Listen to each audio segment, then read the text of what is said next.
Sa side ko naman po ay biglaan po yan ang pag-prepare. Yung time ng pagkimjang namin, yun din yung time ng pag-prepare ng aking mga ingredients. Kasi nga po, wala talaga po akong kasama. Ang kasama ko lang po dyan na naggagawa ay yung asawa kong si Kapitan. Kaya po ay wag nyo pong ikumpara kung pagod na pagod po ako dahil po ay paspasan po yan. Kung hindi kayo napagod, swerte nyo kasi nga nandyan kayo sa probinsya.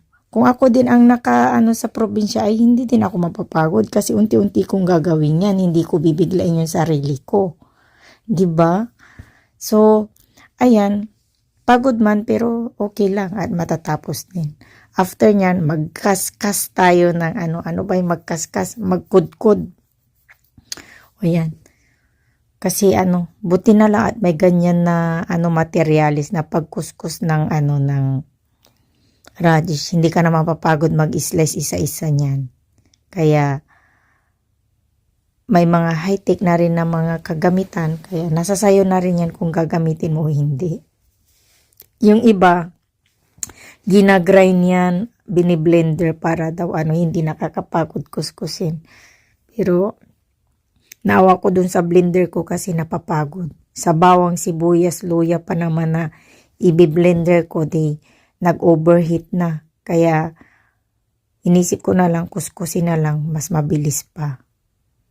Ay, yung mga iba kasi, patagal pa yung prepare nila ng kimjang nila, inaano na talaga nila yan, prepare na talaga yan unti-unti. Kasi ang pagkikimjang talaga ay matagal. Maraming mga i-prepare talaga. Kaya pag nakatira ka talaga sa probinsya, unahin mong balatan, bawang. After mong balatan ang bawang, ilagay mo sa ref. After mong balatan ang sibuyas, ilagay mo dyan. After mong hugasan ang radish, ilagay mo dyan. Yung parang easy ka lang kasi ang dami mong oras kasi nasa probinsya ka. Pero ako naman talaga kasi talagang sobrang pagod at reklamador kasi gawa ng iniisip ko na may pasok pa ako ng Lunes.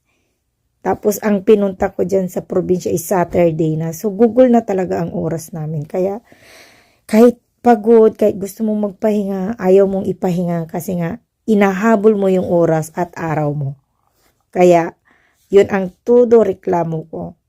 Yun yung pasok pa ako bukas, paano na kaya? Yun lagi kong iniisip, kaya binibilisan ko talaga. So, yun lang po mga kagargar.